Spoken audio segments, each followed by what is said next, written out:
Dasar bodoh. Kami sengaja buat kamu sibuk, biar kami bisa menyiapkan liburan mewah tanpa kamu. Suami meneleponku dari Kanada, tertawa terbahak-bahak bersama selingkuhannya dan ibu mertuaku. Mereka pikir aku hancur. Mereka salah. Saat itu juga, aku mulai merencanakan kejutan yang sebenarnya. Sebelum ceritanya dimulai, silahkan tulis di kolom komentar dari daerah mana saja teman-teman yang menonton cerita ini. Jangan lupa like dan subscribe agar channel ini bisa semakin berkembang dan bisa mempersembahkan cerita yang lebih menarik lagi. 7 hari sebelum ulang tahun Dendi, Ambar sedang duduk di ruang kerjanya. Jari-jarinya baru saja selesai mengetik balasan untuk beberapa pelanggan bisnis busana muslim online miliknya. Sebagai wanita berhijab yang mandiri, Ambar selalu berusaha menyeimbangkan waktunya antara mengurus rumah tangga dan mengelola bisnis kecilnya. Suasana rumah terasa tenang. Ia melirik jam dinding, pukul 10 pagi. Sebentar lagi ia harus menyiapkan makan siang. Baru saja Ambar hendak beranjak dari kursinya, ia mendengar suara mobil Dendi memasuki garasi. Ambar terkejut. Tidak biasanya suaminya pulang sepagi ini. Apalagi, ia pulang bersama Ibu Irma, ibu mertuanya. Ambar segera merapikan hijabnya dan bergegas ke ruang tamu untuk menyambut mereka. Ia mencium tangan Dendi dan Ibu Irma dengan takzim, meskipun hatinya sedikit bertanya-tanya. Mas Dendi? Ibu? Kok tumben jam segini sudah pulang? Apa ada masalah di kantor? Tanya Ambar lembut. Ibu Irma tertawa ringan, suara yang menurut Ambar selalu terdengar sedikit dibuat-buat. Ia duduk di sofa empuk ruang tamu tanpa dipersilakan, sementara Dendi langsung merebahkan diri di samping ibunya. Masalah apa, Ambar? Kami pulang karena ada hal penting yang mau dibicarakan, sahut Ibu Irma.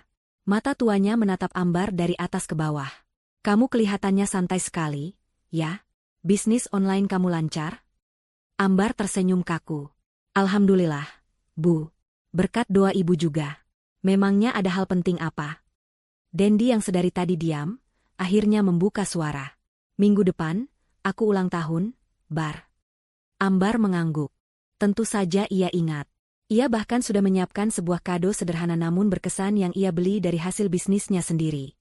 Iya, Mas. Ambar ingat, kok. Bagus kalau kamu ingat, timpal Ibu Irma cepat. Ibu dan Dendi sudah berdiskusi. Ulang tahun Dendi kali ini harus dirayakan besar-besaran. Dendi sekarang sudah jadi direktur, rekan bisnisnya banyak, kliennya orang-orang penting. Kita harus menjaga nama baik keluarga. Dada Ambar mulai terasa tidak nyaman. Maksud ibu pesta? Bukan sekadar pesta, Ambar, kata Dendi, nadanya datar seolah sedang memberi perintah pada bawahan. Pesta mewah. Di Hotel Bintang 5. Undang semua relasi bisnisku. Ibu ingin menunjukkan kalau menantunya ini, kamu, bisa diandalkan untuk menyelenggarakan acara berkelas. Ambar menelan ludah. Pesta mewah di Hotel Bintang 5? Dalam 7 hari? Tapi, Mas, 7 hari itu waktu yang sangat singkat untuk menyiapkan pesta semewah itu. Memesan ballroom, catering, dekorasi, semuanya butuh waktu. Nah, itu dia, seru Ibu Irma sambil menepuk tangannya. Justru karena itu kami serahkan semuanya sama kamu. Kamu kan istri yang hebat. Selama ini kamu di rumah saja, mengurus bisnis kecil-kecilanmu itu. Sekarang saatnya kamu berkontribusi nyata untuk karir suami kamu. Ibu yakin kamu bisa. Pujian itu terasa seperti tamparan bagi Ambar. Ia di rumah tidak santai, ia bekerja keras. Tapi ia tidak pernah bisa membantah keinginan mertuanya. Ia menatap Dendi, mencari dukungan. Namun suaminya itu malah menatapnya dengan pandangan menuntut. Kamu sanggup kan, Bar? Tanya Dendi. Ini penting buat citraku di depan kolega. Aku tidak mau malu. Ambar menarik napas panjang. Ia tahu, menolak bukanlah pilihan. Baik, Mas, Bu. Ambar akan usahakan yang terbaik. Tapi soal biaya? Soal biaya kamu jangan khawatir, potong Ibu Irma. Dendi lalu merogoh dompetnya. Ia tidak mengeluarkan kartu debit pribadinya, melainkan sebuah kartu kredit berwarna hitam dengan logo perusahaan. Ia menyodorkan kartu itu pada Ambar. Pakai ini untuk semua keperluan pesta, kata Dendi. Ini kartu kredit perusahaan. Ingat, Ambar, catat semua pengeluarannya sampai rinci. Setiap rupiahnya harus bisa dipertanggungjawabkan. Jangan sampai ada yang kurang, tapi juga jangan seenaknya kamu pakai. Ini demi nama baik keluarga kita. Ambar menerima kartu itu dengan tangan sedikit gemetar. Ada perasaan aneh menjalari hatinya. Mengapa Dendi memintanya mencatat semua pengeluaran dengan begitu detail? Bukankah ini pestanya sendiri? Dan mengapa ia merasa seperti sedang diberi tugas, bukan diberi kepercayaan? Satu lagi, tambah Ibu Irma, senyumnya mengembang licik. Untuk uang muka ballroom dan beberapa vendor, mereka pasti tidak mau pakai kartu kredit di awal. Mereka maunya transfer tunai. Kamu pakai tabungan kamu dulu saja untuk DP. Nanti gampang, Dendi bisa ganti kalau urusan kantor sudah selesai. Ambar terdiam. Tabungannya adalah hasil jeripayahnya dari bisnis online. Uang itu ia kumpulkan untuk biaya renovasi rumah orang tuanya di kampung. Tapi melihat tatapan tajam Ibu Irma dan wajah Dendi yang seolah tidak mau dibantah, Ambar hanya bisa mengangguk pelan. Iya, Bu. Nanti Ambar pakai tabungan Ambar dulu untuk uang mukanya. Jawabnya lirih. Bagus. Memang kamu menantu idaman, seru Ibu Irma. Sudah ya, Dendi, ayo kita berangkat lagi. Kita biarkan Ambar bekerja. Ibu dan Mas Dendi ada urusan bisnis penting di luar kota. Mungkin baru bisa pulang pas hari haji jadi, semua 100% di tangan kamu ya, Bar. Dendi dan Ibu Irma bangkit berdiri. Mereka bahkan tidak minum air yang sudah Ambar siapkan. Mereka berjalan ke pintu depan dengan langkah ringan, seolah baru saja melepaskan beban yang sangat berat ke pundak Ambar. Ambar mengantar mereka sampai ke teras. Setelah mobil Dendi menghilang di tikungan jalan, Ambar masih berdiri mematung. Ia menatap kartu kredit di tangannya, lalu memikirkan tabungannya yang akan segera terkuras. Ia kembali ke ruang kerjanya, tapi bukan untuk mengurus bisnisnya. Ia membuka laptopnya dan mulai mencari daftar ballroom hotel bintang 5 di Jakarta. Pukul 10 pagi, dan maraton 7 hari Ambar baru saja dimulai. Ia mengabaikan perasaan tidak nyaman di hatinya, meyakinkan dirinya sendiri bahwa semua ini ia lakukan demi kebahagiaan suaminya. Hari-hari berikutnya terasa seperti neraka bagi Ambar. Waktu seolah berlari lebih cepat dari biasanya, sementara daftar pekerjaan yang harus ia selesaikan semakin panjang. Ambar benar-benar mengorbankan segalanya. Toko online-nya terpaksa ia setel ke mode liburan. Beberapa pesanan yang sudah masuk terpaksa ia batalkan, membuat beberapa pelanggan kecewa. Tapi ia tidak punya pilihan. Hari pertama, H6, Ambar fokus mencari ballroom hotel. Ini adalah tugas terberat. Menemukan ballroom bintang 5 yang tersedia dalam waktu kurang dari seminggu nyaris mustahil. Setelah menelepon belasan hotel dan selalu mendapat jawaban, penuh, akhirnya ia mendapatkan satu di Hotel Grand Mahardika. Harganya selangit, dan manajer hotel yang angkuh hanya mau mengamankan tanggal jika uang muka 50% dibayar hari itu juga. Tanpa pikir panjang, Ambar mentransfer hampir seluruh isi tabungannya. Uang yang ia kumpulkan sedikit demi sedikit selama 2 tahun, ludes dalam sekejap. Ia memegang dadanya yang terasa sesak, namun ia tepis perasaan itu. Ini demi Dendi. Hari kedua, H5, adalah urusan catering. Dendi dan Ibu Irma sudah memberi daftar menu yang sangat spesifik. Mereka ingin hidangan fine dining bergaya Eropa, namun Ambar harus memastikan semuanya 100% halal. Ia juga harus berdebat alot dengan manajer catering. Maaf, Bu Ambar, kata manajer catering itu. Paket luxury kami biasanya sudah termasuk wine dan champagne untuk toast. Ambar menggeleng tegas. Hijabnya yang rapi ia benahi. Tidak, Pak. Saya tidak mau ada minuman beralkohol dalam bentuk apapun di pesta ini. Suami dan mertua saya mengundang banyak rekan penting, dan kami semua muslim. Saya hanya mau jus buah segar, mocktail non-alkohol, teh, kopi, dan air mineral berkualitas tinggi. Semua daging juga harus jelas sertifikat halalnya. Manajer itu terlihat sedikit kecewa karena tidak bisa menjual paket termahalnya, namun Ambar tidak peduli. Setelah negosiasi panjang, kesepakatan tercapai. Lagi-lagi, Ambar harus membayar uang muka dari sisa tabungannya yang sudah menipis. Hari ketiga dan keempat, H4 dan H3, Ambar mengurus dekorasi, hiburan, dan undangan. Ia berlari dari satu vendor ke vendor lain. Ia harus memastikan tema dekorasi, modern gold, sesuai keinginan Ibu Irma, memesan live band yang memainkan musik jazz instrumental, dan mencetak serta mengirim ratusan undangan digital dalam waktu singkat. Tubuh Ambar mulai protes. Kepalanya pusing karena kurang tidur. Matanya perih karena terus-menerus menatap layar laptop dan ponsel. Ia sering lupa makan. Ia hanya mengganjal perutnya dengan roti, sambil menyetir mobil sendirian ke sana kemari. Setiap malam, Dendi atau Ibu Irma akan menelepon. Tapi bukan untuk menanyakan kabarnya. Halo, Bar? Gimana? Sudah beres semua? Suara Dendi terdengar tidak sabar di seberang telepon. Masih proses. Mas, ini Ambar lagi cek layout meja untuk. Harus beres. Awas ya kalau ada yang kurang. Klien Mas banyak yang datang. Jangan bikin malu. Uangnya pakai kartu itu kan? Jangan lupa dicatat, perintah Dendi. Atau telepon dari Ibu Irma. Ambar, kamu sudah pesan kue ulang tahunnya? Ibu mau yang tingginya 7 tingkat, persis seperti di majalah yang Ibu kirim fotonya. Jangan lupa ya, Ibu lagi sibuk sekali ini mengurus bisnis di luar kota sama Dendi. Kamu diandalkan sekali loh. Setiap telepon berakhir, Ambar merasa semakin lelah. Mereka tidak bertanya, kamu capek? Atau, perlu dibantu? Mereka hanya memberi perintah dan tekanan. Ambar merasa seperti karyawan, bukan istri. Tapi lagi-lagi, ia membuang jauh pikiran buruk itu. Pada hari kelima, H2, Ambar sedang berada di kantor vendor catering untuk finalisasi menu dan pembayaran lunas menggunakan kartu kredit perusahaan yang diberikan Dendi. Ia bertemu dengan Pak Budi, pemilik catering yang ternyata cukup ramah. Saat sedang menandatangani berkas, Pak Budi berbasa-basi. Bu Ambar ini luar biasa ya. Menyiapkan pesta semegah ini sendirian. Suami dan mertuanya pasti bangga sekali. Ambar tersenyum tipis. Terima kasih, Pak. Ini juga arahan dari mertua saya. Pak Budi tertawa kecil. Iya, Ibu Irma memang seleranya tinggi. Saya salut. Minggu lalu beliau juga memesan paket private dining VVIP di tempat saya. Spesial sekali. Ambar mengangkat wajahnya. Oh ya? Untuk acara apa, Pak? Katanya untuk penerbangan. Menunya menu first class untuk perjalanan jauh. Kalau tidak salah, tujuannya ke Kanada. Wah, hebat sekali ya.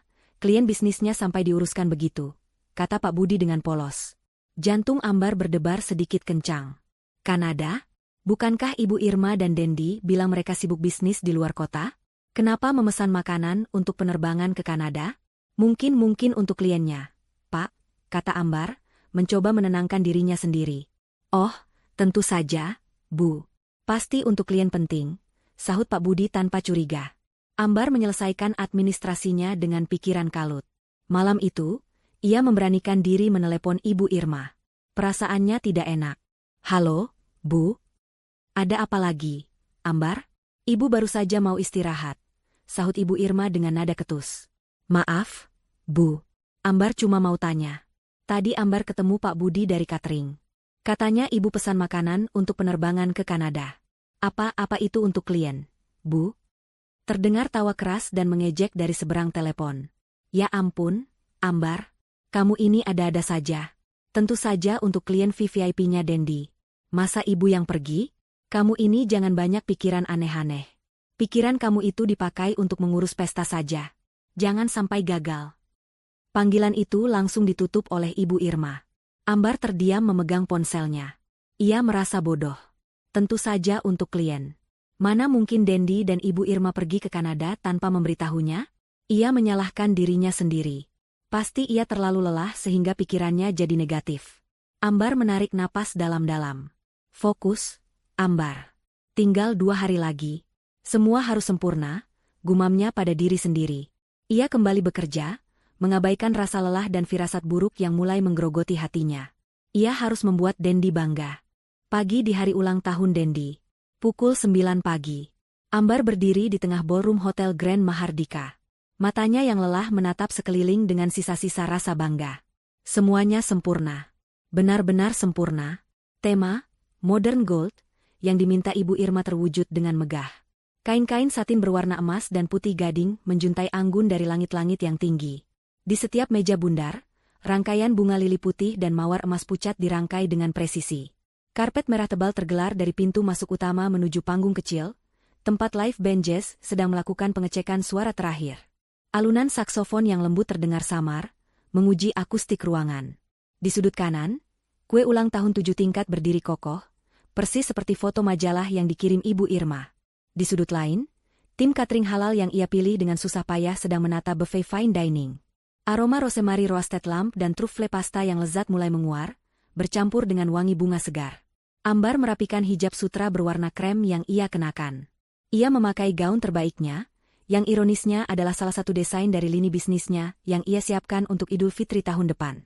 Gaun itu ia pakai bukan untuk merayakan, tapi lebih seperti seragam kerja. Tubuhnya terasa remuk. Ia tidak tidur nyaris 30 jam, memastikan setiap detail kecil terpasang dengan benar. Wajahnya di balik riasan tipis terlihat pucat dan cekung. Ia melirik jam tangannya. Pukul 9:15.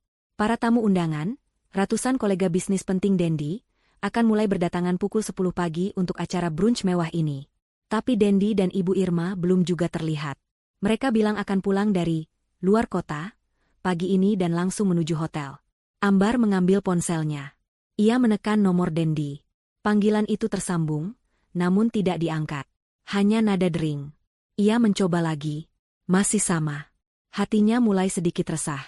Ia beralih menelepon Ibu Irma. Nomor mertuanya itu malah tidak aktif. Mungkin masih di jalan. Gumamnya pada diri sendiri, mencoba positif. Pasti macet. Ia berjalan ke arah tim catering, mengecek sekali lagi apakah jus buah yang disajikan benar-benar segar tanpa tambahan gula, sesuai permintaannya. Ia menyapa manajer ballroom, memastikan pendingin ruangan disetel dalam suhu yang nyaman. Semua orang memujinya. Persiapan Ibu Ambar luar biasa, kata mereka. Ambar hanya tersenyum tipis. Pukul 9:30. Kegelisahan Ambar mulai berubah menjadi kepanikan kecil. Tamu undangan pertama bisa muncul kapan saja. Apa yang harus ia katakan jika yang berulang tahun belum hadir? Ia kembali menelepon Dendi. Kali ini dengan jari yang sedikit gemetar. Dering pertama. Dering kedua. Dering ketiga. Halo? Ambar menghela napas lega yang teramat sangat. Mas. Alhamdulillah. Kamu di mana? Ibu mana? Pestanya sudah siap 100%. Mas. Semuanya cantik sekali. Kamu pasti suka. Tamu sebentar lagi. Suara Ambar terhenti. Yang menjawabnya bukan suara lega Dendi. Yang ia dengar adalah suara tawa yang riuh di seberang sana. Suara tawa yang sangat ia kenali, tawa melengking Ibu Irma. Dan ada satu lagi, tawa wanita lain yang manja dan asing. Tawa itu terdengar begitu dekat dengan ponsel. Mas, panggil Ambar lagi, bingung. Tawa itu mereda, lalu ia mendengar suara Dendi. Suaranya dingin, datar, dan penuh cemoohan. Jauh berbeda dari suara suaminya. Pestanya, kata Dendi. Nada suaranya mengejek. Pestanya kamu nikmati saja sendiri, ya? Jantung Ambar seolah berhenti berdetak. Ruangan ballroom yang megah itu mendadak terasa miring. Mas ngomong apa? Ini nggak lucu, Mas. Tamu. Dasar bodoh. Suara Dendi tiba-tiba meninggi, penuh kebencian. Kamu benar-benar bodoh, Ambar. Kami sengaja buat kamu sibuk. Sibuk urus pesta konyol itu, biar kami bisa menyiapkan liburan mewah tanpa kamu. Lutut Ambar lemas. Liburan mewah? Iya. Kamu pikir kami benaran mau merayakan ulang tahun sama kamu? Wanita jelek kampungan. Kata-kata itu menghantam Ambar seperti palu godam. Wanita jelek kampungan. Terdengar suara Ibu Irma mengambil alih telepon, suaranya lebih keras dan lebih kejam. Dengar ya, Ambar. Terima kasih sudah jadi babu yang baik. Berkat kamu sibuk 7 hari 7 malam, Dendi dan Ibu bisa mengurus visa dan tiket first class dengan tenang. Kamu hebat sekali. Visa tiket? Ambar berbisik, otaknya tidak mampu memproses. Oh, kamu masih belum sadar juga. Tawa wanita asing itu terdengar lagi, ia pasti Julia. Lihat status menantu kesayangan. Biar mata kamu terbuka lebar, teriak Ibu Irma. Panggilan itu ditutup. Ponsel di tangan Ambar terasa sangat berat. Tangannya gemetar hebat. Ia hampir tidak bisa mengendalikan jarinya untuk membuka aplikasi WhatsApp. Dengan pandangan kabur karena air mata yang mulai menggenang, ia membuka lingkaran hijau di kontak Dendi. Status pertama, sebuah foto. Dendi, Ibu Irma, dan seorang wanita cantik yang tidak ia kenali, berambut panjang tergerai dan berpakaian sangat modis. Wanita itu pasti Julia. Mereka bertiga tersenyum lebar ke kamera. Dendi merangkul pinggang Julia dengan mesra. Ibu Irma mengacungkan 2 jari tanda, PH. Latar belakangnya adalah papan keberangkatan internasional di bandara. Status kedua, sebuah video pendek. Mereka berada di dalam kabin first class pesawat. Ibu Irma dan Julia sedang bersulang, bukan dengan jus, tapi dengan gelas sampanye yang berdesis. Untuk kebebasan, seru Ibu Irma, lalu mereka tertawa terbahak-bahak. Status ketiga, foto terakhir, yang paling menyakitkan. Mereka bertiga berselfie. Dendi di tengah, mencium pipi Julia. Ibu Irma tersenyum bangga di samping mereka. Di belakang mereka, Terlihat jelas papan penunjuk arah bertuliskan, Welcome to Toronto Pearson International Airport. Kanada. Catering untuk klien VVIP ke Kanada. Penerbangan ke Kanada. Semua kepingan puzzle itu menghantam Ambar sekaligus. Telepon Ibu Irma yang tertawa mengejek saat ia bertanya. Permintaan Dendi untuk mencatat semua pengeluaran kartu kredit perusahaan dengan detail, bukan untuk transparansi, tapi untuk mengalihkan perhatiannya. Agar Ambar sibuk mengurus pengeluaran puluhan juta, sementara Dendi bisa dengan leluasa menggesek kartu yang lain untuk pengeluaran ratusan juta. Mereka tidak pernah sibuk bisnis di luar kota. Mereka sibuk mengurus liburan impian mereka. Dan ia adalah kambing hitam yang sempurna. Si, istri bodoh, yang terlalu polos, yang rela mengorbankan tabungannya, waktu tidurnya, dan bisnisnya, hanya untuk menyiapkan panggung bagi tawa mereka. Ambar masih berdiri mematung di tengah ballroom. Manajer hotel berjalan ke arahnya dengan senyum profesional. Ibu Ambar, 5 menit lagi kita buka pintunya. Apa sudah siap? Ambar menatap pria itu. Ia membuka mulutnya, tapi tidak ada suara yang keluar. Ponselnya terlepas dari genggamannya, jatuh ke lantai marmer dengan bunyi, brak, yang keras dan memekakan telinga di ruangan yang tiba-tiba terasa sunyi senyap itu. Ponsel yang jatuh itu seolah menjadi sinyal. Lutut Ambar tidak mampu lagi menopang tubuhnya. Ia ambruk. Tepat di atas karpet merah yang seharusnya ia langkahi bersama Dendi, ia jatuh terduduk, lalu terkulai ke lantai marmer yang dingin. Manajer hotel terkejut. Ibu Ambar. Ibu tidak apa-apa. Staf catering dan anggota band berhenti dari aktivitas mereka. Semua mata kini tertuju pada wanita berhijab yang menangis terseduh-seduh di tengah kemewahan pestanya sendiri. Ambar tidak peduli. Ia tidak peduli pada tatapan iba, bingung, atau kaget dari orang-orang di sekitarnya. Rasa sakit di hatinya terlalu besar. Penghinaan itu terlalu dalam. Ia memeluk lututnya, dan tangisnya meledak. Bukan tangisan diam, tapi tangisan yang meraung, yang keluar dari dasar paru-parunya. Ia menangisi kebodohannya. Ia menangisi tabungannya yang ludes untuk orang-orang yang menertawakannya. Ia menangisi bisnisnya yang ia korbankan. Ia menangisi 7 hari tanpa tidur yang ia lalui sendirian. Ia menangisi kata-kata, wanita jelek kampungan, yang terus terngiang di telinganya. Setiap pujian palsu dari Ibu Irma, kamu menantu idaman, kini terasa seperti sayatan pisau. Setiap perintah Dendi, jangan bikin malu, kini terasa seperti cambukan. Mereka telah merencanakannya. Mereka merencanakan ini semua dengan sangat rinci. Mereka menjadikannya bahan tertawaan. Seorang pelayan wanita mencoba mendekat, menawarkan segelas air putih. Ibu tenang, Bu. Ambar menggelengkan kepalanya dengan keras. Ia tidak butuh ketenangan. Ia butuh meluapkan semua ini. Rasa lelah fisik dan mental yang ia tahan selama seminggu kini bercampur dengan racun pengkhianatan, menciptakan badai emosi yang menghancurkannya dari dalam. Ia menangis di sana, di lantai itu, selama hampir 1 jam. Para staf hotel hanya bisa berdiri canggung di kejauhan, berbisik-bisik. Manajer hotel sudah paham, pesta ini tidak akan terjadi. Akhirnya, air matanya kering. Yang tersisa hanyalah rasa hampa yang dingin dan tenggorokan yang perih. Ia masih duduk di lantai, menatap kosong pada kue 7 tingkat di depannya. Kue itu tampak konyol. Semua dekorasi emas itu tampak norak dan murahan. Semua ini adalah palsu. Sama palsunya dengan pernikahan dan keluarganya. Perlahan, rasa hampa itu mulai terisi oleh sesuatu yang lain. Sesuatu yang baru. Sesuatu yang panas dan membara. Itu dimulai dari ujung jarinya yang dingin, merambat naik lengannya, lalu memenuhi dadanya yang terasa sesak. Itu adalah kemarahan. Bukan kemarahan yang meledak-ledak. Tapi kemarahan yang dingin, tajam, dan fokus. Bagaimana mereka berani? Bagaimana Dendi berani menggunakan uangnya untuk membawa wanita lain? Ambar terdiam. Uangnya? Sebuah ingatan muncul. Ingatan yang sudah lama ia kubur demi menjaga kehormatan suaminya. Perusahaan Dendi. Perusahaan yang kini ia bangga-banggakan itu. Perusahaan itu dimulai 5 tahun lalu, setahun setelah mereka menikah. Modalnya dari mana? Modalnya adalah uang warisan Ambar dari almarhum kakeknya. Dendi meminjamnya, dengan janji manis akan menjadikannya rekan bisnis. Tapi seiring berjalannya waktu, nama Ambar tidak pernah muncul di akta perusahaan. Dendi selalu bilang, nanti, Bar. Urusan administrasi itu rumit. Kamu percaya saja sama Mas. Dan Ambar, sebagai istri yang baik, percaya. Dan rumah yang mereka tinggali.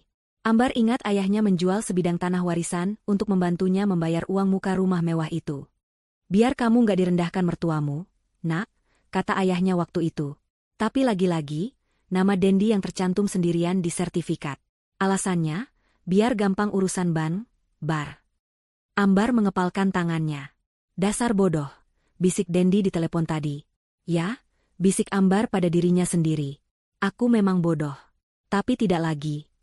Dengan gerakan yang kaku, Ambar berdiri. Gaunnya kusut. Riasannya luntur total.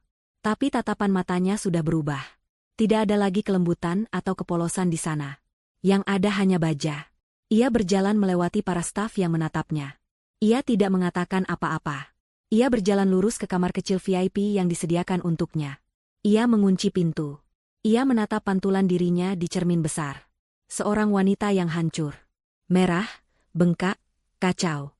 Wanita jelek kampungan, ejeknya pada bayangannya sendiri. Kemudian, ia membuka keran. Ia membasuh wajahnya dengan kasar. Menghapus semua sisa riasan, sisa air mata, dan sisa kepatuhan. Ia mengambil tisu, mengeringkan wajahnya. Ia membenahi hijabnya yang berantakan, menariknya kencang dan rapi. Ia menatap bayangannya sekali lagi. Wajahnya pucat, tapi matanya menyala. Wanita yang balas menatapnya kini bukanlah Ambar si istri penurut. Ini adalah Ambar Wulandari, wanita yang baru saja kehilangan segalanya, dan karena itu, ia tidak takut lagi kehilangan apapun. Ia keluar dari kamar kecil. Langkahnya tegap. Ia mengambil ponselnya yang retak dari lantai. Ajaibnya, layarnya masih menyala. Ia mengabaikan puluhan notifikasi WhatsApp. Ia membuka daftar kontaknya. Ia berhenti sejenak, lalu menekan sebuah nama. Halo? Selamat pagi, Pak Notaris Danu, sapanya. Suaranya serak, tapi stabil dan dingin. Iya, pagi, Bu Ambar. Ada apa ya? Bukankah hari ini? Pestanya batal. Pak, potong Ambar dengan cepat. Saya perlu bantuan Anda. Segera. Hari ini juga. Saya tahu ini hari H, tapi ini darurat. Saya perlu Anda memeriksa beberapa dokumen. Dokumen warisan kakek saya, bukti transfer modal awal perusahaan suami saya, dan bukti transfer uang muka rumah. Saya rasa, suami saya telah melakukan penyelewengan dana besar-besaran. Ada jeda di seberang sana.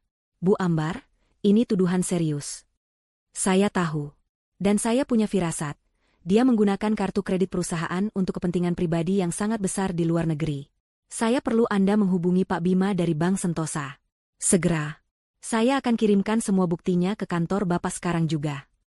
Ambar menutup telepon sebelum Pak Danu sempat menjawab. Manajer hotel kembali menghampirinya, wajahnya penuh kebingungan. Ibu Ambar, jadi bagaimana ini? Tamu-tamu sudah ada yang menunggu di lobi. Ambar menatap lurus ke mata manajer itu. Batalkan pestanya, katanya dengan suara tegas yang bahkan mengejutkan dirinya sendiri. Kirim semua makanan ini ke panti asuhan terdekat. Saya tidak mau ada makanan terbuang. Tapi, Bu, biayanya? Tagih semua biayanya. Ke kantor Tuan Dendi. PT. Dendi Jaya Perkasa. Ini, Ambar menyerahkan kartu kredit perusahaan yang ada di dompetnya. Ini kartu utamanya. Saya yakin limitnya masih cukup untuk menutupi semua ini. Jika tidak, hubungi pengacara saya. Ambar tidak menunggu jawaban. Ia berbalik, berjalan lurus melewati kue 7 tingkat yang konyol itu, melintasi karpet merah, dan keluar dari ballroom mewah yang seharusnya menjadi saksi kebahagiaannya. Ia berjalan keluar dari lobi hotel, tidak memedulikan tatapan tamu-tamu yang kebingungan. Maratonnya sudah selesai. Sekarang, perang baru saja dimulai. Ambar tidak pulang ke rumah mewah yang terasa seperti sangkar emas itu. Instingnya menyuruhnya pergi ke tempat yang aman. Ia mengemudikan mobilnya, yang juga dibeli atas nama Dendi, menuju sebuah rumah kecil di pinggir kota. Rumah peninggalan orang tuanya, tempat ia tumbuh besar, yang kini kosong namun terawat. Disinilah ia menyimpan semua dokumen pribadinya, semua kenangan dan bukti masa lalunya, jauh dari jangkauan Ibu Irma. Setelah memarkir mobil di garasi yang berdebu, ia masuk ke dalam rumah yang sunyi. Ia tidak menyalakan lampu, hanya membiarkan cahaya pagi menembus jendela. Ia langsung menuju kamar tidurnya yang lama, dan membuka lemari kayu jati. Di bagian bawah, di dalam sebuah kotak besi tua yang terkunci, ia menyimpan arsip hidupnya. Dengan tangan yang kini stabil, ia membuka kunci itu. Di dalamnya ada map-map yang tertata rapi. Ia menarik keluar sebuah map plastik berwarna biru. Isinya, surat perjanjian tidak resmi yang ia ketik sendiri 5 tahun lalu, ditandatangani olehnya dan Dendi di atas meterai. Isinya menyatakan bahwa Ambar, sebagai pemodal utama, telah mentransfer sejumlah besar uang, warisan dari kakeknya, sebagai modal awal 100% untuk pendirian PT Dendi Jaya Perkasa. Ambar menatap kertas itu. Dulu ia membuatnya hanya sebagai pegangan, karena Dendi berjanji akan segera mengurus akta notaris yang resmi. Janji yang tidak pernah ditepati. Di bawahnya ada bukti transfer bank asli. Ia mengambil map kedua, berwarna merah. Isinya adalah salinan sertifikat tanah milik ayahnya yang telah dijual, dan bukti transfer puluhan persen dari hasil penjualan itu ke rekening Dendi, dengan catatan DP rumah. Inilah amunisinya. Ia mengumpulkan semua itu, memasukkannya ke dalam tas, lalu bergegas menuju kantor notaris Danu. Pak Danu adalah sahabat lama almarhum ayahnya, seorang pria parubaya yang terkenal jujur dan tegas. Ambar tiba di kantor notaris itu setengah jam kemudian. Ia tidak perlu menunggu. Pak Danu, yang telah mendengar nada darurat di telepon Ambar, langsung menemuinya di ruang rapat pribadi. Ambar, apa yang terjadi? Wajahmu. Pak Danu menatapnya dengan cemas. Saya tidak apa-apa, Om, kata Ambar. Ia menggunakan panggilan masa kecilnya, menunjukkan keseriusan. Saya hanya baru saja sadar. Ia meletakkan semua dokumen di atas meja mahoni yang mengilap. Tolong, Om. Periksa ini semua. Saya butuh bantuan hukum, Om. Selama 1 jam berikutnya, Ambar menceritakan semuanya. Ia tidak menangis lagi. Suaranya datar, jelas, dan penuh fakta. Ia menceritakan tentang perintah pesta, 7 hari ia bekerja sendirian, penggunaan tabungannya untuk DP, dan kartu kredit perusahaan yang Dendi berikan. Ia menceritakan panggilan telepon pagi tadi, hinaan, wanita jelek kampungan, dan foto-foto liburan di Kanada bersama Julia. Wajah Pak Danu mengeras. Ia membaca setiap lembar dokumen dengan teliti. Ini kuat, Ambar, kata Pak Danu akhirnya. Sangat kuat. Perjanjian di bawah tangan ini, didukung dengan bukti transfer, sudah menunjukkan posisimu sebagai pemodal utama. Dia tidak memasukkan namamu di akta perusahaan. Ini sudah masuk ranah penggelapan. Saya tahu dia pakai uang perusahaan untuk liburan itu, Om. Bagaimana kita bisa membuktikannya? Tanya Ambar. Kita hubungi bank, kata Pak Danu. Ia menekan tombol intercom. Tolong sambungkan saya dengan Pak Bima di Bank Sentosa. Katakan ini darurat dari notaris Danu. Pak Bima, Kepala Departemen Hukum Bank Sentosa, adalah orang yang mengenal baik Pak Danu. Panggilan itu tersambung dengan cepat. Danu? Ada apa? Bima, saya sedang bersama klien penting, kata Pak Danu, menyalakan pengeras suara. Namanya Ambar Wulandari. Dia adalah pemodal utama, meskipun tidak resmi, dari PT Dendi Jaya Perkasa. Kami punya bukti kuat bahwa pemilik rekening, Dendi, sedang berada di Kanada menggunakan dana perusahaan untuk kepentingan pribadi. Kami khawatir dia akan menguras habis rekening perusahaan. Ambar kemudian menceritakan kembali kisahnya kepada Pak Bima. Ia menceritakan detail kecil yang sangat penting. Fakta bahwa Dendi dan Ibu Irma menyuruhnya menghabiskan tabungannya sendiri untuk DP vendor, sementara mereka menahan dana perusahaan. Ini menunjukkan niat buruk yang terencana. Pak, kata Ambar dengan suara dingin. Mereka sengaja menguras uang pribadi saya lebih dulu, sebelum mereka menguras uang perusahaan untuk liburan mereka. Ada keheningan sejenak di seberang sana. Pak Bima terdengar mengetik sesuatu di komputernya. PT Dendi Jaya Perkasa. Ya, rekening korporatnya ada di kami. Cukup besar. Ibu Ambar, ini situasi yang rumit. Saya juga baru ingat sesuatu, potong Ambar. Matanya menyipit. Beberapa bulan lalu, Dendi pernah menyuruh saya menandatangani setumpuk dokumen. Dia bilang itu hanya untuk administrasi pajak. Saya bodoh, saya tidak membacanya. Saya hanya menandatanganinya di sela-sela mengurus pesanan bisnis saya. Pak Danu dan Pak Bima berkata, hampir bersamaan. Bima, tolong cek, desak Pak Danu. Cek fasilitas pinjaman atas nama perusahaan itu. Saya curiga Dendi telah menjaminkan aset perusahaan. 2 menit rasa seperti 2 jam. Ambar menahan napas. Ya Tuhan, desis Pak Bima di telepon. Suaranya tidak lagi santai. Anda benar, Danu. Ada pinjaman baru yang sangat besar. Ditandatangani 3 minggu lalu. Aset perusahaan, yang modalnya dari Ibu Ambar, dijadikan jaminan. Dan, Dendi juga menjaminkan rumah mereka. Rumah yang DP-nya saya bayar, bisik Ambar. Dan yang lebih buruk, lanjut Pak Bima, suaranya kini terdengar marah. Pinjaman itu, uangnya tidak masuk ke rekening perusahaan. Uangnya ditransfer ke rekening pribadi atas nama Dendi. Dan rekening itu, dalam 3 minggu terakhir, sudah ditarik dalam jumlah besar. Sepertinya untuk membeli tiket, paket liburan, dan ada transfer besar ke rekening atas nama Julia. Ambar menutup matanya. Jadi ini rencananya? Bukan hanya liburan. Dendi berniat kabur. Mengambil pinjaman besar dengan jaminan aset Ambar, lalu melarikan diri bersama selingkuhannya, meninggalkan Ambar dengan perusahaan yang penuh utang. Pak Bima, kata Ambar, membuka matanya. Api kemarahan yang dingin berkobar di sana. Anda harus bekukan rekeningnya. Sekarang juga. Ibu Ambar, saya tidak bisa. Bisa, potong Pak Danu tegas. Bima, dengarkan saya. Bank Anda adalah kreditur. Dendi telah melakukan penipuan terhadap Anda dan klien saya. Dia menggunakan aset fiktif, karena modalnya bukan milik dia sepenuhnya, untuk mendapatkan pinjaman. Dan dia jelas-jelas melarikan diri dengan uang pinjaman itu.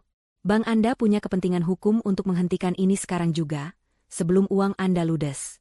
Saya akan segera ajukan surat perintah pembekuan darurat ke pengadilan niaga, tapi Anda bisa melakukan internal hold atas dasar dugaan aktivitas penipuan. Segera. Ada jeda panjang. Pak Bima jelas sedang berpikir keras. Kepentingannya kini sejajar dengan Ambar. Jika Dendi kabur, bannya yang akan rugi besar. Baik, kata Pak Bima akhirnya. Saya akan instruksikan pembekuan internal sementara atas nama PT Dendi Jaya Perkasa dan semua rekening pribadi terkait, atas dasar dugaan penipuan korporat. Termasuk rekening Nyonya Irma dan Nona Julia yang menerima aliran dana. Saya beri Anda waktu 24 jam untuk menyerahkan surat perintah pengadilan yang resmi, Danu. Anda akan mendapatkannya dalam 3 jam, jawab Pak Danu. Telepon ditutup. Pak Danu menatap Ambar.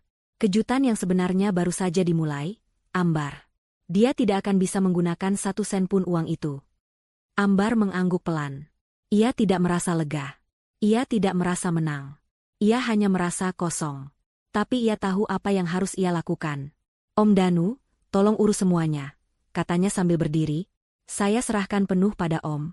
Saya mau pulang. Pulang ke rumahmu? Bukan. Ke rumah orang tua saya. Saya mau istirahat. Saya sangat lelah. Ambar berjalan keluar dari kantor notaris itu. Ia sudah melakukan langkah pertamanya. Ia sudah melempar bumerang itu kembali. Sekarang, ia hanya perlu menunggu bumerang itu menghantam sasarannya. Pesta yang sesungguhnya bagi Ambar bukanlah hingar-bingar musik atau kemewahan ballroom. Pesta yang sesungguhnya adalah kesunyian di rumah orang tuanya, secangkir teh jahe hangat, dan suara notifikasi dari aplikasi perbankan di ponselnya. Sore itu, tepat 3 jam setelah pertemuannya dengan Pak Danu, surat perintah pembekuan aset sementara dari pengadilan niaga secara resmi dikeluarkan. Alasan hukumnya kuat, dugaan penipuan, penyelewengan dana perusahaan, dan tindakan direktur utama yang merugikan pemodal serta kreditur. Perintah itu segera dikirim secara elektronik ke Bank Sentosa dan semua bank lain tempat Dendi, Ibu Irma, dan Julia memiliki rekening. Palu hukum telah diketuk. Jaringan finansial mereka telah diputus. Sementara itu, ribuan kilometer jauhnya, di Toronto, Kanada, hari masih pagi. Waktu di sana berbeda hampir 12 jam. Dendi, Ibu Irma, dan Julia baru saja bangun di suite presidensial mereka di sebuah hotel ultra mewah, yang biaya 2 malam pertamanya sudah dibayar lunas oleh Dendi menggunakan uang pinjaman bank. Mereka bertiga tertawa-tawa saat sarapan, yang disajikan oleh pelayan pribadi di kamar mereka. Mereka masih membicarakan Ambar. Aku masih tidak percaya dia sebodoh itu, kata Julia sambil memoles kukunya. Menyiapkan pesta untuk kita? Sudah Ibu bilang, sahut Ibu Irma sambil menyuap krowasang. Ambar itu wanita kampungan. Otaknya cuma sebatas dapur dan jualan kerudung. Dia tidak selevel dengan kita. Dendi tersenyum angkuh. Ia merasa seperti raja. Ia telah berhasil menyingkirkan istri membosankannya, mendapatkan pinjaman besar, dan kini ia siap memulai hidup baru yang gemerlap bersama Julia. Sudah, jangan bicarakan dia lagi. Dia masa lalu. Hari ini, kita belanja. Julia, tas yang kamu inginkan kemarin, kita beli hari ini. Ibu, mantel bulu yang Ibu tunjuk di majalah, kita beli juga. Anggap ini perayaan ulang tahunku. 1 jam kemudian, mereka berjalan menyusuri Yorkville, area perbelanjaan paling mewah di Toronto. Mereka melangkah masuk ke sebuah butik desainer ternama. Julia langsung berlari ke arah tas kulit berwarna merah ceri yang harganya lebih mahal dari mobil. "Mas, yang ini, aku mau yang ini," pekiknya manja. "Ambil saja," kata Dendi dengan sombong. Ia mengeluarkan kartu kredit hitam andalannya, kartu kredit pribadi yang ia dapat dari pinjaman bank. Mereka berjalan ke kasir. Dendi menyerahkan kartu itu dengan gaya angkuh. Kasir yang ramah mengambilnya, menggeseknya. Layar di mesin EDC berkedip. Lalu muncul tulisan, "Transaction declined." Kasir itu tersenyum sopan. "Maaf, Tuan. Sepertinya ada masalah. Boleh saya coba lagi?" Senyum Dendi sedikit kaku. "Tentu. Mungkin jaringannya." Kasir itu menggesek lagi. "Declined." "Maaf, Tuan," kata si kasir, senyumnya mulai luntur. "Kartu ini ditolak. Apa Anda punya kartu lain?" Wajah Dendi memerah. Di belakangnya, beberapa pelanggan lain mulai memperhatikan. Julia tampak kesal. Ibu Irma berdeham, cemas. "Tentu saja saya punya," desis Dendi. Ia merogoh dompetnya dan mengeluarkan kartu platinum lain. "Coba yang ini." Kasir itu menggeseknya. "Declined." "Apa-apaan ini?" bentak Dendi, kini benar-benar marah dan malu. "Pasti ada yang salah dengan sistem kalian." "Tuan, sistem kami baik-baik saja," kata manajer toko yang menghampiri mereka. "Mungkin ada masalah dengan bank Anda. Sebaiknya Anda menelepon mereka." Dengan wajah memerah karena malu, Dendi, Ibu Irma, dan Julia terpaksa berjalan keluar dari butik itu dengan tangan hampa. Tawa Julia sudah hilang, digantikan cemberut. "Mas Dendi, kok bisa gitu?" tanya Julia, nadanya menuntut. "Kamu bilang kamu kaya raya." "Sabar. Ini pasti cuma masalah teknis bank internasional," geram Dendi. Ia mencoba menutupi kepanikannya. "Ayo kita makan siang dulu, nanti aku telepon bank."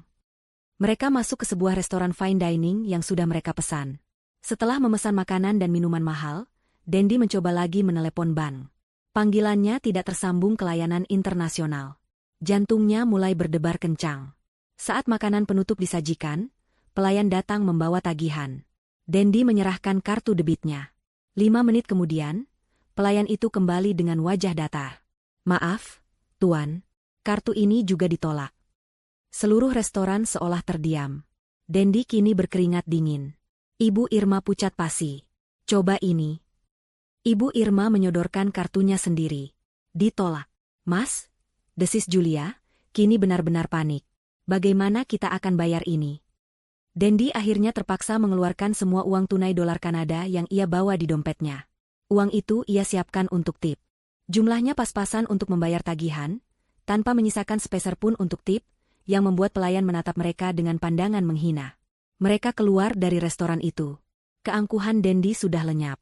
"Telepon bank sekarang, Dendi," perintah Ibu Irma, suaranya gemetar. Dendi akhirnya berhasil terhubung dengan layanan pelanggan Bank Sentosa, melalui panggilan roaming yang sangat mahal. Setelah menunggu 15 menit, seorang petugas menjawab. "Saya Dendi, pemilik rekening nomor sekian. Semua kartu saya ditolak. Apa yang terjadi?" Petugas itu terdengar dingin dan profesional. "Mohon tunggu, Pak Dendi." "Ya, saya lihat di sini." "Maaf, Pak. Seluruh aset Anda, rekening pribadi Anda, rekening atas nama Ibu Irma, dan rekening perusahaan Anda, semuanya telah dibekukan berdasarkan Surat Perintah Pengadilan Niaga Nomor 102 PDTG 2025 PN Niaga Jakarta PST, atas dugaan penipuan dan penyelewengan dana." Dunia Dendi serasa runtuh. "Apa? Surat perintah? Dari siapa?" "Perintah ini diajukan oleh kreditur dan pemodal utama Anda, Pak." "Pemodal utama? Siapa?" "Atas nama Ibu Ambar Wulandari." Ponsel itu nyaris terlepas dari tangan Dendi. "Ambar? Wanita kampungan? Bagaimana mungkin?" Di Jakarta, Ambar sedang duduk di kamar tidurnya yang lama. Ia baru saja selesai sholat asyar. Ia merasakan kedamaian yang sudah lama tidak ia rasakan. Ponselnya bergetar. Sebuah email masuk dari Pak Bima, Kepala Hukum Bank. Subjek, laporan aktivitas ditolak, rekening Dendi. Isi email itu adalah sebuah daftar panjang. Transaksi $15 di butik Chanel, ditolak. Transaksi $8,500 di butik Louis Vuitton, ditolak. Transaksi $1,200 di restoran Le Jardin, ditolak. Upaya penarikan tunai $2 di ATM Scotiabank, ditolak.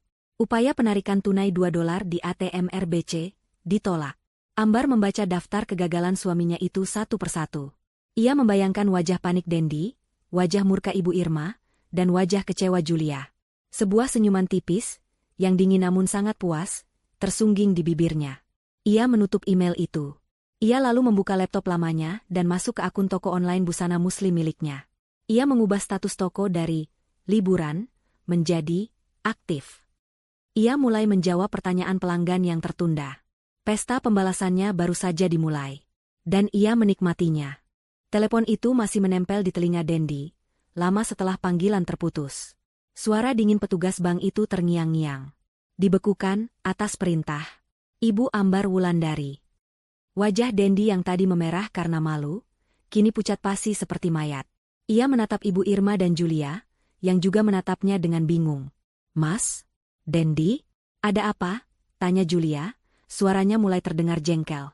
Kenapa kamu diam saja? Ayo kita pergi dari sini. Dendi, desak Ibu Irma. Firasat buruk mulai menjalari hatinya. Apa kata Ban? Dendi menurunkan tangannya perlahan. Matanya kosong.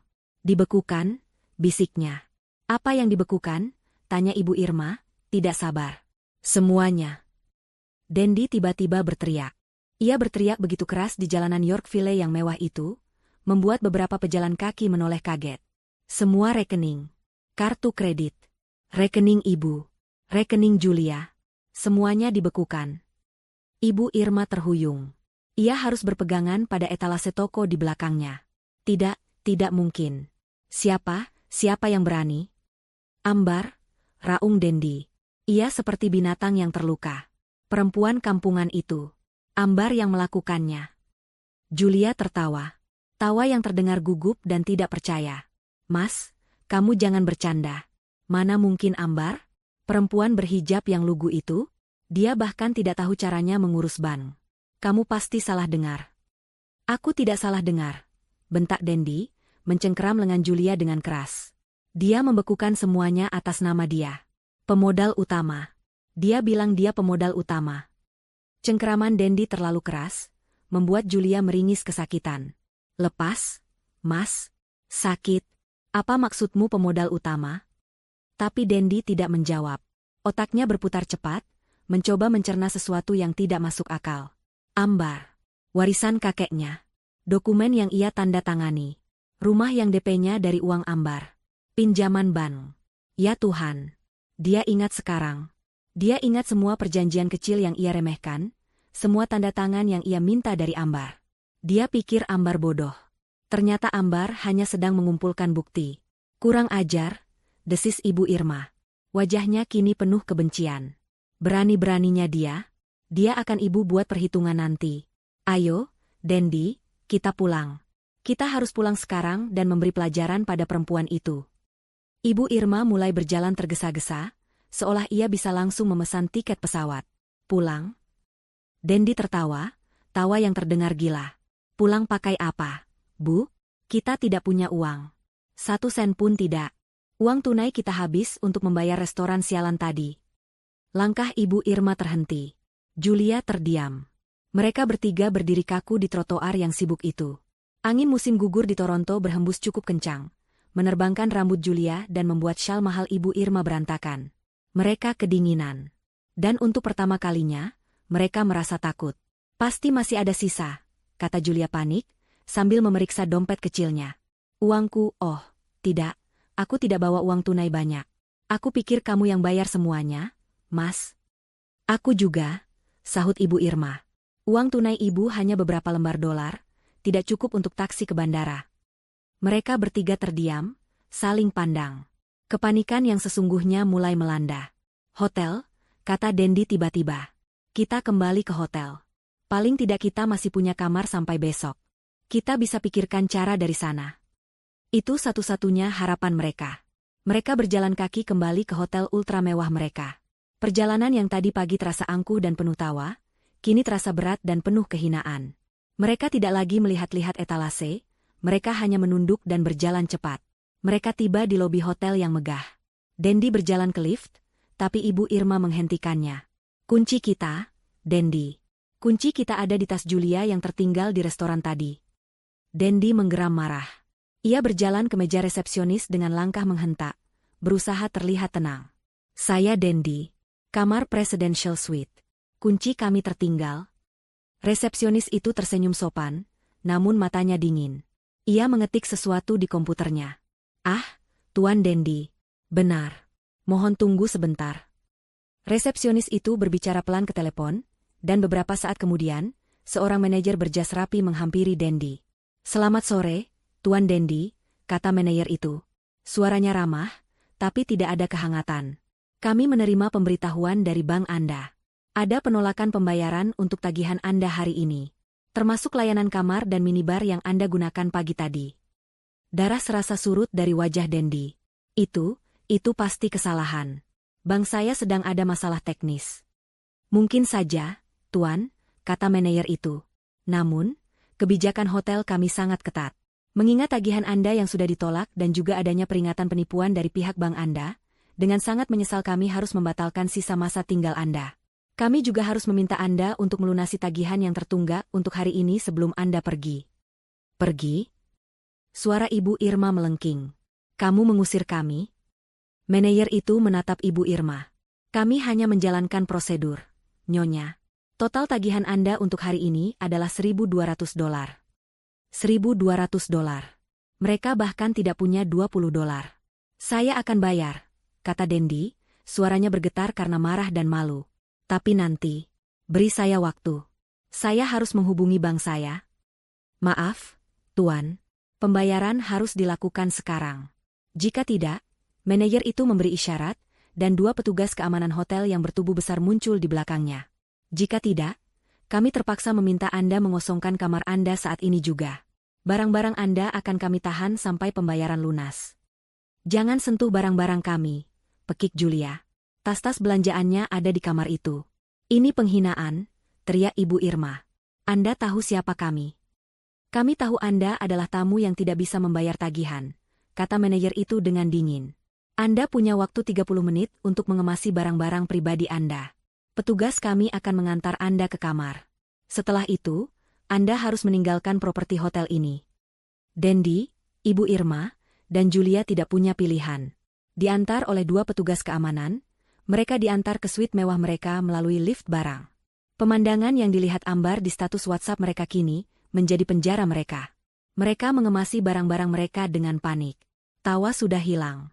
Ibu Irma dan Julia mulai menangis sambil menyalahkan Dendi. Ini semua salahmu, Dendi. Kenapa kamu bisa begitu ceroboh? Isak Ibu Irma. Kamu bohong sama aku, Mas. Kamu bilang kamu kaya. Kamu bawa aku ke sini untuk jadi gelandangan, teriak Julia. Diam kalian berdua, raung Dendi. Ia sendiri panik setengah mati. Ia mencoba menelepon Ambar dari telepon hotel. Nomornya tidak bisa dihubungi. Sudah diblokir. Ia mencoba menelepon kantornya di Jakarta. Nomornya tidak terdaftar. 30 menit kemudian, mereka bertiga didorong keluar dari hotel. Bukan lewat lobi utama yang megah, tapi lewat pintu belakang yang bau, tempat sampah menumpuk. Mereka berdiri di gang sempit, diapit oleh koper-koper mewah mereka. Louis Vuitton, Rimowa, Chanel. Ironis. Mereka terlihat seperti gelandangan kaya. Hari mulai gelap. Udara semakin dingin. Mereka tidak punya uang, tidak punya tempat tinggal, dan terdampar di negara asing. Ibu Irma terduduk di atas salah satu koper dan menangis sejadi-jadinya. Bukan tangis penyesalan, tapi tangis kemarahan dan penghinaan. Julia berdiri gemetar, menatap Dendi dengan kebencian murni. Dan Dendi hanya bisa berdiri mematung, menatap lampu-lampu kota Toronto yang mulai menyala.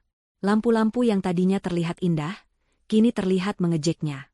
Malam pertama mimpi buruk mereka dimulai. Dendi akhirnya ingat ia menyimpan beberapa lembar uang dolar Amerika darurat di kantong tersembunyi di dompetnya. Jumlahnya hanya cukup untuk menyewa satu kamar di motel paling kumuh dan paling murah di pinggiran kota. Mereka naik taksi, dan sopir taksi menatap mereka dengan aneh. 3 orang berpakaian desainer, membawa koper mewah, tapi minta diantar ke alamat motel yang terkenal sebagai sarang kejahatan. Kamar motel itu kecil, berbau asap rokok dan jamur. Hanya ada satu tempat tidur dengan sprei yang entah kapan terakhir dicuci. Karpetnya penuh noda. 3 orang yang terbiasa tidur di atas sutra itu, kini harus berdesakan di satu tempat tidur yang kotor. Keheningan di antara mereka terasa lebih menakutkan daripada suara-suara aneh dari kamar sebelah. Kepanikan yang sesungguhnya baru saja mencengkeram leher mereka. Hari kedua di Kanada adalah hari di mana kenyataan menghantam mereka seperti kereta barang. Mereka terbangun di kamar motel yang pengap itu karena suara teriakan dari koridor. Ibu Irma terbangun dengan sakit di seluruh punggungnya. Julia menangis dalam diam di sudut kamar, riasannya luntur total, memperlihatkan wajah yang lelah dan marah. "Mas, aku lapar," rengek Julia. Dendi memijat pelipisnya. Sisa uang dolar Amerika mereka hampir habis untuk membayar motel semalam. Mereka harus makan. "Berikan perhiasanmu," kata Dendi dengan suara serak. "Apa?" Mata Julia membelalak. "Tidak mau. Ini punyaku." Ia memegangi anting berlian di telinganya. "Kamu mau makan atau tidak?" Dendi tidak lagi membujuk.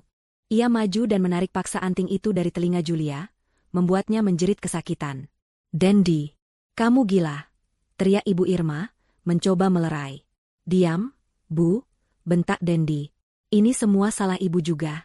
Terus memanjakanku. Terus menghina Ambar. Sekarang lihat, kita tidak punya apa-apa." Itu adalah pertama kalinya Dendi membentak ibunya. Ibu Irma terdiam, syok. Aliansi kejahatan mereka mulai retak. Dendi lalu menatap jam tangan mewah di pergelangan tangannya. Rolex yang selalu ia banggakan. Dengan geram, ia melepasnya. "Kita jual ini," katanya. Mereka menemukan sebuah pegadaian.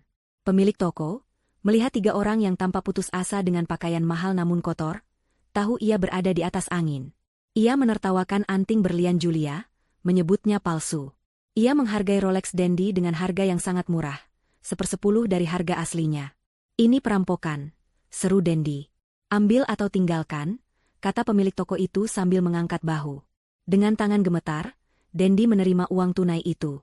Jumlahnya hanya cukup untuk bertahan hidup beberapa hari di motel murah itu, dan membeli makanan cepat saji yang berminyak. Hari-hari berikutnya terasa seperti di neraka. Uang hasil gadai itu mereka gunakan dengan sangat hemat. Mereka bertiga, yang terbiasa makan di restoran mahal, kini berbagi sekotak pizza murah di kamar motel mereka. Telepon genggam mereka sudah mati total. Paket roaming internasional mereka terputus karena tagihannya tidak terbayar oleh kartu kredit yang diblokir. Mereka benar-benar terisolasi dari dunia. Tidak ada status WhatsApp lagi. Tidak ada media sosial. Tidak ada siapapun untuk dimintai tolong. Argumen di antara mereka menjadi menu sehari-hari. "Aku mau pulang," jerit Julia setiap beberapa jam sekali. "Kamu bilang kamu mencintaiku, Mas, tapi kamu membawaku ke neraka ini. Kalau saja kamu tidak merayunya, anakku tidak akan seperti ini," balas Ibu Irma, kebenciannya pada Julia kini terbuka. "Kamu perempuan penggoda, pembawa sial." "Oh ya? Anak ibu yang gatal? Dia yang mengejarku. Dia yang bilang istrinya kampungan dan membosankan," serang Julia balik. Dendi hanya bisa mendengarkan sambil memegangi kepalanya yang serasa mau pecah. Kebanggaan dan kesombongannya telah luntur, digantikan oleh keputusasaan yang pekat. Setelah 3 hari, uang hasil gadai itu habis. Ludes. Mereka diusir dari motel pagi itu. Manajer motel melemparkan tas mereka ke trotoar, karena mereka tidak bisa membayar sewa kamar untuk hari itu. "Apa yang kita lakukan sekarang, Dendi?" tanya Ibu Irma, suaranya gemetar. Ia benar-benar ketakutan. Mereka tidak punya pilihan. Tujuan mereka satu-satunya adalah Kedutaan Besar Republik Indonesia. Mereka berharap bisa meminta perlindungan dan dipulangkan. Masalahnya, mereka tidak tahu alamatnya dan tidak punya uang untuk taksi. Mereka harus berjalan kaki, menyeret koper-koper mewah mereka yang kini terasa seperti beban kutukan. Mereka berjalan tanpa arah, bertanya pada orang-orang di jalan. Pakaian desainer mereka sudah kotor dan lecek. Rambut Ibu Irma acak-acakan. Julia menangis tanpa henti. Dendi berjalan seperti zombie. Mereka menjadi tontonan yang aneh. 3 orang kaya yang terlihat seperti gelandangan.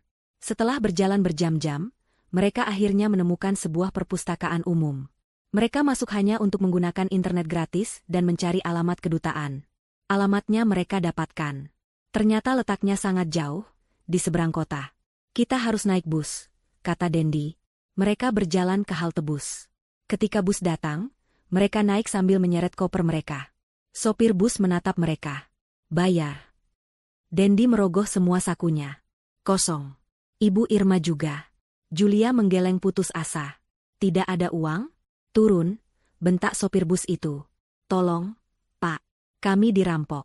Kami harus ke kedutaan. Dendi mencoba memelas. Saya tidak peduli. Turun sekarang atau saya panggil polisi. Dengan penghinaan yang luar biasa, mereka bertiga didorong turun dari bus. Beberapa penumpang menertawakan mereka. Saat itulah langit mulai menangis. Hujan musim gugur yang dingin dan tajam mulai turun. Dalam hitungan menit, mereka basah kuyup. Mereka tidak punya payung. Mereka hanya bisa berdiri di trotoar, menggigil kedinginan. Air hujan bercampur dengan air mata Julia. Ibu Irma mulai batuk-batuk hebat. Pakaian sutra tipisnya menempel di badan, membuatnya menggigil hebat. Aku tidak kuat lagi. Dendi, rintik Ibu Irma, tubuhnya oleng. Dendi menatap ibunya, lalu menatap Julia yang histeris. Ia menatap koper-koper yang kini penuh dengan air hujan. Inikah akhirnya? Tiba-tiba, ia melihat sebuah telepon umum di seberang jalan. Sebuah harapan kecil muncul. Ia teringat nomor Ambar. Nomor yang sudah ia hafal di luar kepala. Ia merogoh sakunya lagi, mencari koin receh sisa kembalian membeli pizza kemarin. Ada beberapa koin. Tunggu di sini, teriaknya pada ibu dan Julia. Ia berlari menyeberang jalan, tidak peduli pada klakson mobil.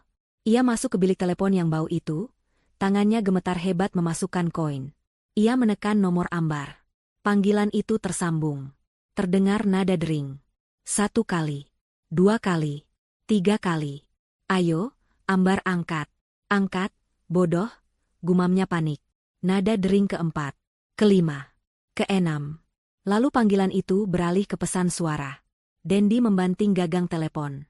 Ia memasukkan koin lagi. Ia menelepon lagi. Nada dering. Pesan suara. Lagi. Nada dering. Pesan suara. Ia menjadi gila. Ia terus menelepon nomor yang sama berulang-ulang. Ia menelepon kantornya. Nomor tidak terdaftar. Ia menelepon nomor rumahnya. Nomor tidak terdaftar. Ambar tidak hanya membekukan asetnya. Ambar sedang membongkar seluruh hidupnya. Dendi menjadi histeris. Ia menelepon nomor Ambar lagi, dan lagi, dan lagi. Ia tidak peduli koinnya habis. Ia hanya ingin mendengar suara Ambar. Ia ingin memaki, memohon, apa saja. Di seberang jalan, Ibu Irma dan Julia menatap ngeri pada Dendi yang sedang menggedor-gedor bilik telepon umum, berteriak-teriak ke gagang telepon meskipun tidak ada yang menjawab. 10 panggilan. 20. 40. 60. Setiap panggilan yang tidak terjawab terasa seperti paku yang ditancapkan ke dalam peti mati kesombongannya. Mereka terdampar. Basah kuyup, kedinginan, kelaparan, dan tidak punya siapa-siapa di belahan dunia lain. Dan semua ini karena satu orang yang mereka sebut, wanita jelek kampungan. Epat di saat Dendi, Ibu Irma, dan Julia berdiri menggigil di bawah hujan Kanada, berdebat di depan motel kumuh yang baru saja mengusir mereka, suasana di Jakarta justru sebaliknya. Ambar sedang duduk di ruangan yang sama, yang 7 hari lalu menjadi saksi tangis dan kehancurannya. Ballroom Hotel Grand Mahardika. Namun kali ini, suasananya sangat berbeda. Tidak ada musik jazz, tidak ada aroma makanan mewah. Kue 7 tingkat yang konyol itu sudah lama hilang, disumbangkan ke panti asuhan. Meja-meja bundar telah diganti dengan satu meja rapat persegi panjang yang sangat besar dan kokoh. Disinilah, pesta, Ambar yang sesungguhnya berlangsung. Ini adalah rapat umum pemegang saham luar biasa, yang diadakan secara darurat. Ambar duduk di kursi utama di ujung meja. Ia tidak lagi memakai gaun pesta yang sedih. Ia mengenakan setelan kerja berwarna biru tua yang dijahit rapi, dipadukan dengan hijab sutra berwarna perak yang memberinya aura wibawa yang luar biasa. Wajahnya tenang, tatapannya tajam. Ia tidak terlihat seperti wanita yang baru saja dihancurkan. Ia terlihat seperti wanita yang baru saja terlahir kembali dari baja. Di sisi kirinya duduk Pak Notaris Danu, dengan tumpukan dokumen hukum di depannya. Di sisi kanannya, Pak Bima dari Bank Sentosa, mewakili bank sebagai kreditur terbesar yang baru saja ditipu. Di sekeliling meja duduk beberapa investor minoritas dan kreditur lain, orang-orang yang juga telah ditipu Dendi dalam skala lebih kecil. Ponsel Ambar tergeletak di atas meja, layar menghadap ke bawah. Baik, kita mulai, kata Pak Danu dengan suara berat. Seperti yang sudah saya jelaskan, kita berkumpul di sini atas dasar darurat. Direktur Utama PT Dendi Jaya Perkasa, Saudara Dendi, telah terbukti melakukan penipuan. Pak Danu lalu memaparkan semuanya dengan runut. Ia menunjukkan salinan bukti transfer modal awal dari rekening pribadi Ambar 5 tahun lalu. Ia menunjukkan salinan perjanjian di bawah tangan yang Dendi tanda tangani. Ini membuktikan, kata Pak Danu, bahwa 90% modal awal perusahaan ini berasal dari Ibu Ambar Wulandari. Namun, saudara Dendi dengan sengaja tidak pernah mendaftarkan nama Ibu Ambar dalam akta pendirian. Ini adalah penggelapan dalam jabatan. Wajah para investor lain tampak kaget, lalu mengangguk-angguk setuju. Kemudian, Pak Bima dari BAN mengambil alih. Dan yang lebih buruk, Tuan Dendi telah menggunakan aset perusahaan, yang notabene bukan miliknya sepenuhnya, untuk mengajukan pinjaman korporat yang sangat besar 3 minggu lalu. Pak Bima menunjukkan dokumen pinjaman itu. Dia memalsukan tanda tangan persetujuan dewan, yang mana dewan itu tidak pernah ada. Dia menjaminkan aset perusahaan dan rumah tinggal yang juga terbukti dibeli sebagian besar dengan uang Ibu Ambar. Uang pinjaman itu, Pak Bima berhenti sejenak. Suaranya terdengar geram, tidak masuk rekening perusahaan. Uang itu ia transfer ke rekening pribadinya, dan rekening seorang wanita bernama Julia. Dia lalu menggunakan uang itu untuk melarikan diri ke Kanada. Ruangan itu hening. Skala kejahatan Dendi membuat semua orang terperangah. Dengan kata lain, Pak Bima menyimpulkan, perusahaan ini secara teknis bangkrut. Utangnya pada bank kami sangat besar, dan direkturnya telah kabur. Saat itulah, di tengah keheningan yang tegang, ponsel Ambar di atas meja mulai bergetar. Getarannya keras di atas permukaan kayu. BZZZT. BZZZT. BZZZT. Semua orang menoleh ke ponsel itu. Ambar meliriknya sekilas. Ia tahu siapa yang menelepon. Ia tahu itu adalah Dendi, yang panik di seberang dunia. Ambar tidak mengangkatnya. Ia hanya menatap Pak Bima. Lalu, apa solusi yang ditawarkan oleh pihak bank? Pak, tanyanya, suaranya tenang, seolah getaran ponsel itu tidak ada. Pak Bima terkesan dengan ketenangan Ambar. Bank tidak mau rugi. Kami bisa saja menyita seluruh aset perusahaan dan melelangnya. Tapi, ia menatap Ambar, itu akan menghancurkan perusahaan dan semua karyawan di dalamnya. Kami melihat di sini, Ibu Ambar adalah korban sekaligus pendiri. Bank mengusulkan restrukturisasi total. Ponsel Ambar berhenti bergetar. Hening sejenak. Lalu, BZZZT. BZZZT. BZZZT. Panggilan itu masuk lagi. Ambar tetap tidak bergeming. Restrukturisasi seperti apa? Pak Danu angkat bicara. Sesuai hukum, kami akan mengajukan gugatan pidana dan perdata pada saudara Dendi. Semua aset pribadinya yang tersisa akan disita. Dan yang terpenting, seluruh saham miliknya di perusahaan ini, yang ia peroleh secara ilegal menggunakan uang Ibu Ambar, akan dialihkan seluruhnya kepada Ibu Ambar Wulandari sebagai ganti rugi. Ponsel Ambar bergetar lagi. Dan lagi. Dan lagi. Getarannya seolah menjadi musik latar dari pengambil alihan kekuasaan ini. Getaran itu terdengar panik, putus asa. Salah satu investor minoritas bertanya, tapi bagaimana dengan utang bank yang ditinggalkan Dendi? Ambar akhirnya angkat bicara. Ini adalah momen yang ia tunggu. Saya yang akan mengambil alih utang itu, katanya. Semua mata menatapnya. Pak Bima mengangkat alis. Saya, lanjut Ambar, suaranya penuh percaya diri, akan menjalankan perusahaan ini. Saya yang memulainya dari nol bersama almarhum kakek saya, meskipun di balik layar. Saya tahu bisnis ini luar dalam. Saya akan melunasi utang itu kepada bank dalam waktu 2 tahun. Saya punya rencana bisnisnya. Ambar lalu mengeluarkan laptopnya, mempresentasikan rencana bisnis baru. Bukan tentang proyek-proyek fiktif Dendi, tapi tentang diversifikasi ke bisnis garmen dan busana muslim yang ia kuasai. Presentasinya tajam, penuh data, dan sangat meyakinkan. Setelah 1 jam, rapat itu selesai. Para kreditur dan investor setuju. Bank setuju. Pak Danu mengetuk palu notarisnya. Dengan ini, rapat umum pemegang saham luar biasa memutuskan, memberhentikan saudara Dendi dengan tidak hormat, mengajukan tuntutan hukum penuh, dan mengangkat Ibu Ambar Wulandari sebagai direktur utama yang baru PT Jaya Abadi Sentosa. Perusahaan itu kini miliknya. Sah. Satu persatu orang-orang di ruangan itu menjabat tangannya. Selamat, Bu Direktur. Kami percaya pada Anda, Bu Ambar. Pak Danu dan Pak Bima adalah yang terakhir. Kamu berhasil, Ambar. Ini baru permulaan, kata Pak Danu, matanya berkaca-kaca bangga. Setelah semua orang pergi, Ambar duduk sendirian di ballroom yang sunyi itu. Ia menatap kursi kosong di sekelilingnya. Ia teringat bagaimana ia ambruk menangis di lantai yang sama persis seminggu lalu. Ia akhirnya mengambil ponselnya. Layarnya penuh. 60 panggilan tak terjawab, nomor tak dikenal, Kanada. Dan serangkaian pesan singkat, pasti dikirim dari telepon umum atau meminjam ponsel seseorang. Ambar angkat. Ini Dendi. Kamu gila.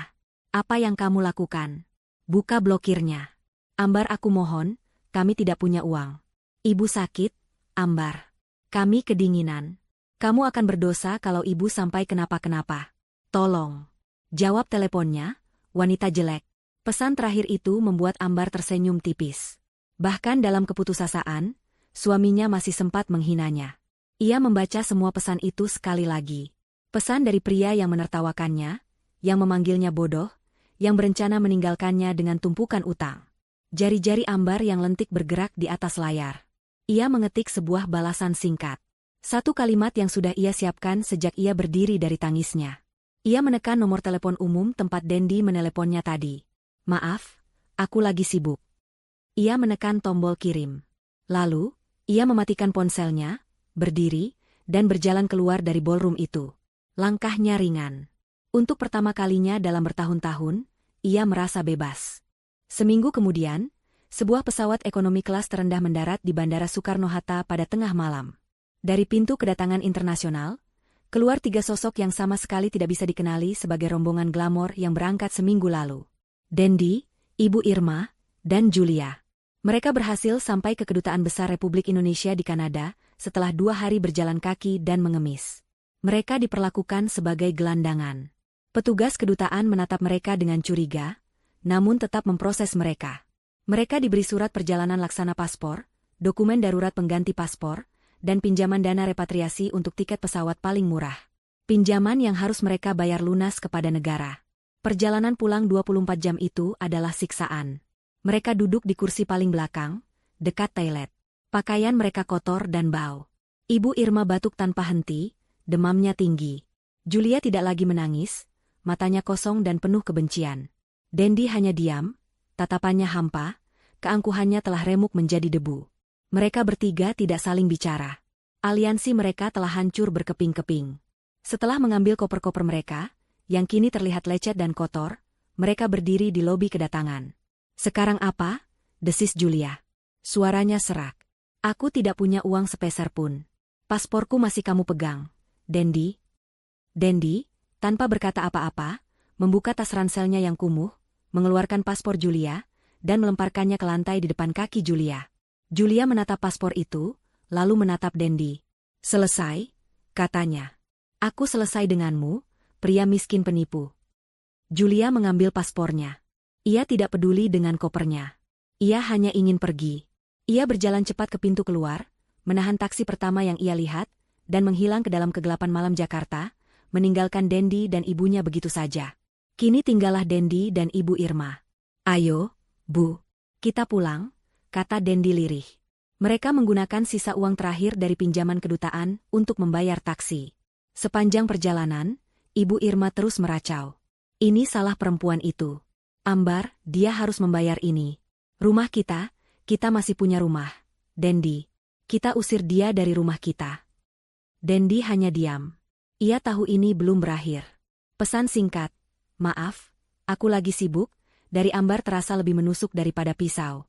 Taksi itu akhirnya tiba di kompleks perumahan mewah mereka. Fajar hampir menyingsing. Hujan gerimis baru saja reda, menyisakan udara yang dingin dan jalanan yang basah. Mereka turun dari taksi. Dendi berjalan ke gerbang hitam yang tinggi dan megah itu. Dendi, kenapa gerbangnya tertutup? Tanya Ibu Irma, suaranya gemetar. Dendi mencoba memasukkan kuncinya ke lubang kunci. Tidak pas. Ia mencoba lagi. Kuncinya tidak mau masuk. Gemboknya telah diganti. Buka. Buka pintunya. Dendi menggedor-gedor gerbang besi itu dengan panik. Lampu di pos satpam menyala. Tapi yang keluar bukanlah satpam tua yang biasa mereka sapa. Ini adalah satpam baru, lebih muda, tegap, dan memakai seragam perusahaan keamanan profesional. Maaf, Pak. Ada yang bisa saya bantu? Tanya satpam itu dengan nada datar. Bantu? Saya pemilik rumah ini. Buka gerbangnya, teriak Dendi. Satpam itu menatap Dendi dan Ibu Irma dari atas ke bawah. melihat dua orang berantakan yang terlihat seperti gelandangan. Maaf, Pak. Bapak pasti salah alamat. Pemilik rumah ini adalah Ibu Ambar Wulandari. Ambar? Ibu Irma maju, wajahnya memerah karena marah dan demam. Saya ibunya Dendi. Saya mertuanya. Ini rumah anak saya. Kamu satpam baru ya? Tidak tahu sopan santun. Buka. Satpam itu tetap tenang. Maaf, Bu. Saya ada perintah jelas dari Ibu Ambar. Bahwa Tuan Dendi dan Nyonya Irma dilarang keras memasuki properti ini. Dilarang? Pekik Dendi. Ini rumah saya. Bukan lagi, Pak, kata satpam itu. Ia menunjuk sesuatu yang terpasang di pilar gerbang. Sebuah pelang baru yang berkilau, terbuat dari logam. Dendi dan Ibu Irma mendekat. Di bawah sinar lampu jalan yang temaram, mereka membaca tulisan di pelang itu. Rumah ini telah disita oleh Bank Sentosa. Aset kini di bawah kepemilikan penuh PT Jaya Abadi Sentosa. Direktur Utama, Ambar Wulandari. Kaki Ibu Irma lemas. Ia hampir jatuh jika Dendi tidak menahannya. Disita? Ambar? Direktur Utama? Semua bagian terakhir dari puzzle itu kini terpasang. Ambar tidak hanya membekukan rekening mereka. Ambar telah mengambil semuanya. Perusahaan, rumah, hidup mereka. Tidak, tidak. Ibu Irma mulai menjerit. Jeritan yang bukan lagi jeritan kemarahan, tapi jeritan kekalahan total. Hujan mulai turun lagi, kali ini lebih deras. Saat itulah, sebuah mobil sedan hitam yang elegan dan mengilap, mobil baru, berhenti tepat di depan mereka. Kaca jendelanya yang gelap turun perlahan. Di dalamnya, Ambar duduk di kursi penumpang. Ia tampak anggun.